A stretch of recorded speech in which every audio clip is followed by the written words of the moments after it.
Hello everyone, I am doctor Preeti. Welcome to our channel. आज के इस वीडियो में हम डिस्कस करने वाले हैं अकल जाट के बारे में। अकल जाट होती क्या है, किसे बोलते हैं अकल जाट, कब ये हमारी ओरल कैविटी में, हमारे माउथ में इरप्ट होती है और इसकी इन्फेक्शंस होती हैं, इसके साथ क्या प्रॉब्लम्स आती हैं और क्या इसका ट्रीटमेंट करवाना चाहिए या इसे निकलवाना चाहिए। तो अगर आप भी इन सभी सवालों के जवाब चाहते हैं तो वीडियो को प्लीज एंड तक देखिए। तो चलिए पहले अब हम वीडियो स्टार्ट करते हैं। पहले हमारा क्वेश्चन है कि अकल जाट एक्चुअली होती क्या है।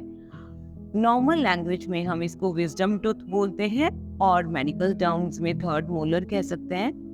तो ये अराउंड 18 इयर्स की एज में हमारे ओरल कैविटी में, माउथ में इरप्ट होना स्टार्ट होता है और कई बार काफी टाइम तक फुली इरप्ट होता ही नहीं है, पूरी तरह से बाहर ही नहीं आता है। तो इसमें बहुत सारे प्रॉब्लम्स जो इस 18 से 24-25 इयर्स तक प्रॉब्लम ईयर्स के लोगों को प्रॉब्लम होती है। वो मेन प्रॉब्लम क्या है कि इस एरिया में इन्फेक्शन हो जाती है बार बार। इसको हम अपनी मेडिकल टर्म्स में पेरिकोरोनाइटिस बोलते हैं कि टूथ के अराउंड जो टूथ इरप्ट हो रहा है, बाहर आ रहा है, उसके अराउंड जो म्यूकोजा होता है वो काफ़ी ज़्यादा रेड हो जाता है, स्वेलिंग आ जाती है। पेशेंट को पेन फील होता है, खाने में माउथ ओपनिंग में भी पेन फील होता है और बहुत ज़्यादा डिफिकल्टी इन इस एज के पेशेंट्स को कई बार इसके इरप्शन के दौरान फेस करनी पड़ती है। तो फ्रेंड्स, इससे हम इसका क्या ट्रीटमेंट है, इसके लिए हमें डेंटिस्ट के पास तो जाना ही होगा। डेंटिस्ट इन्वेस्टिगेशन करेंगे, उसका एक्सरे वगैरह करेंगे, फिर आपको उसके बारे में उसका ट्रीटमेंट प्लान बताएंगे। पर अगर आपको ये दिक्कत आ रही है तो इसका हम घर पे थोड़ा बहुत ट्रीटमेंट ऐसे कर सकते हैं कि इसको गुनगुने में पानी में आप नमक डाल के दिन में 3-4 बार रिंस करते रहिए अच्छे से, ताकि वहाँ एरिया क्लीन रहे और इससे आपको थोड़ी रिलीफ मिलेगा, माउथ ओपनिंग में थोड़ा रिलीफ मिलेगा। उसको जितना क्लीन रखेंगे एरिया को, उतना ज़्यादा आपके लिए अच्छा है। तो फिर अगर आपको इससे ज़्यादा फर्क नहीं पड़ रहा है तो आप अपने डेंटिस्ट के पास जाते हैं। डेंटिस्ट उसका एक्सरे करके आपको बताएंगे कि क्या वो सीधी रप्ट हो रही है या टेढ़ी तो नहीं है। मोस्ट ऑफ द टाइम्स ये जो अकल जाड़ होती है ना, ये जो टेढ़ी आती है, कई बार टेढ़ी आ रही होती है, तो उसमें क्या होता है कि जैसे आगे वाले दांतों को पुश कर रही है।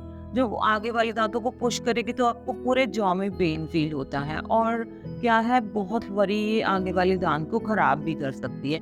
तो इस केस में अगर ये टेढ़ी आ रही है तो इस केस में इसको रिमूव ही करवाना बेटर है।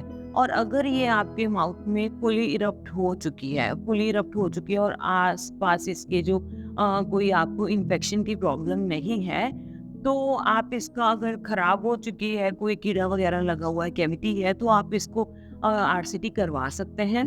पर अगर ये आपको रिकरेंट बार बार मतलब इन्फेक्शंस इस जगह पे हो रही हैं उसके अराउंड, तो हम एक बार टेम्परेरी रिलीफ तो आपको दे देंगे, एनाल्जेसिक्स दे के आपको पेन किलर या एंटीबायोटिक्स के साथ हम इसको टेम्परेरी रिलीफ तो दे देते हैं। पर ये परमानेंट ट्रीटमेंट नहीं है। परमानेंट ट्रीटमेंट है, अगर आपको बार बार यही प्रॉब्लम आ रही है तो बेटर है, ये आपकी बेटरमेंट के लिए है कि आप उस दांत को निकलवा लीजिए। उसको निकलवाने से आपको खाने में कोई इतनी प्रॉब्लम नहीं आएगी कि आप, कई लोग सोचते हैं कि अगर मैंने जाड़ निकलवा ली तो मैं खाना कैसे खाऊंगा, उसके बाद खाने में दिक्कत आनी शुरू हो जाएगी। ऐसा कुछ भी नहीं होता है, वो वैसे भी टेढ़ी है, आपको प्रॉब्लम ही क्रिएट करेगी। उससे अच्छा है तो आप उसको निकलवा लीजिए। तो अगर आप उस जाड़ को निकलवाना चाहते हैं तो अब बारी आती है निकलवाने की। निकलवाने के लिए भी कई बारी, क्योंकि ये पूरी इरप्ट नहीं होती, बोन लेवल इसके अराउंड थोड़ा ज़्यादा होता है, डीप प्लेस होती है, तो नीचे नर्व्स बहुत क्लोज प्रॉक्सिमिटी में पड़ी होती हैं, तो इसको कई बारी हमें थोड़ा माइनर सर्जिकल प्रोसीजर के साथ करना पड़ता है।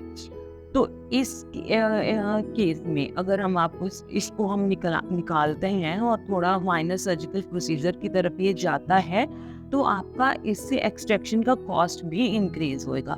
नॉर्मल दांत निकलवाने के लिए जितनी कॉस्ट आती है उससे ये इसकी कॉस्ट ऑब्वियसली ज़्यादा आएगी।